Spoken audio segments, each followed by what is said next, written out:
Ովքեր չեն ուզում ամառ անցկացնել սովորական հովարի հետ, ապա հարմար տեղավորվեք եւ նայեք մինչեւ վերջ։ Այս տեսանյութը հենց ձեզ համար է։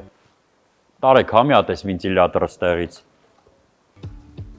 Ողջույն, մենք գտնվում ենք VLV վաճառասրահում եւ այսօր խոսելու ենք օթորակիչների մասին։ Բարձելու ենք ինչ բազային գիտելիքներ են պետք օթորակիչներ ընտրելիս եւ առանձնացնելու ենք 5 կարևոր տեխնիկական պայման գրագետ եւ ճիշտ ընտրություն կատարելու համար։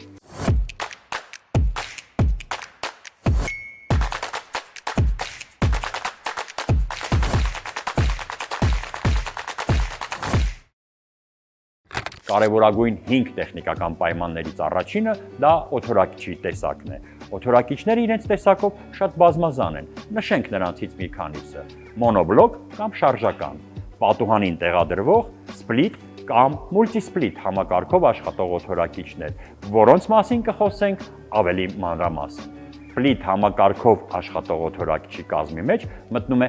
1 ներքին եւ 1 արտաքին բլոկ։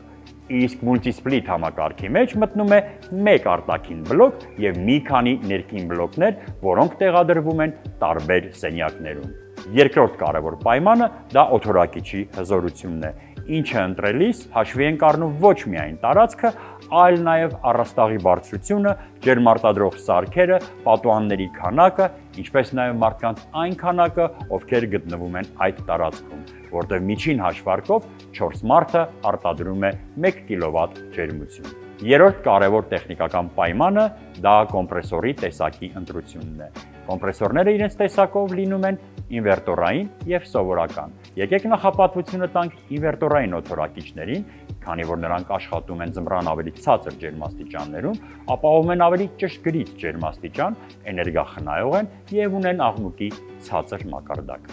Չորրորդ կարևոր տեխնիկական պայմանը օդի մաքրման գործառույթն է։ Բոլոր բազային մոդելները համալրված են մեխանիկական ֆիլտրով, ինչը իրենից ներկայացնում է ցանց, որը եւ հավաքում է օդում եղած խոշոր մասնիկները։ Ավելի խորը մաքրման համար օգտագործում են HEPA կամ ածխային ֆիլտրներ, որոնք օդը մաքրում են 99.9%։ Իսկ ֆոտոկատալիտիկ ֆիլտրերը մաքրում են նաեւ տհաճ հոտերը։ Եվ ամենակարևոր 5-րդ վերջին տեխնիկական պայմանը դա օթորակիչի ֆունկցիոնալ հնարավորություններն են։ Hisense ապրանքանիշի վերջին սերնդի բոլոր օթորակիչները համալրված են Smart Wi-Fi համակարգով, ինչը հնարավորություն է տալիս սարքը կառավարել չգտնվելով տվյալ տարածքում։ Հատուկ հավելվածի միջոցով դուք այն կարող եք կառավարել անգամ ձեր աշխատավայրից։ Հետևեք, որպեսզի օդը կարգավորող հորիզոնական եւ ուղղահայաց թևիկները շարժվեն հեռակառավարման վահանակի միջոցով եւ ցանկալի է, որ սարքը համալրված լինի թայմերով, ինչը հնարավորություն կտա կարգավորել աշխատանքային ժամանակահատվածը։ Հետևեք մեզ, եղեք տեղեկացված, խնայեք ձեր նյարդերը, խուսափեք ավելորդ ծախսերից։ Իսկ մեր օգտակար խորհուրդները լինելու են շարունակական։ Կհանդիպենք։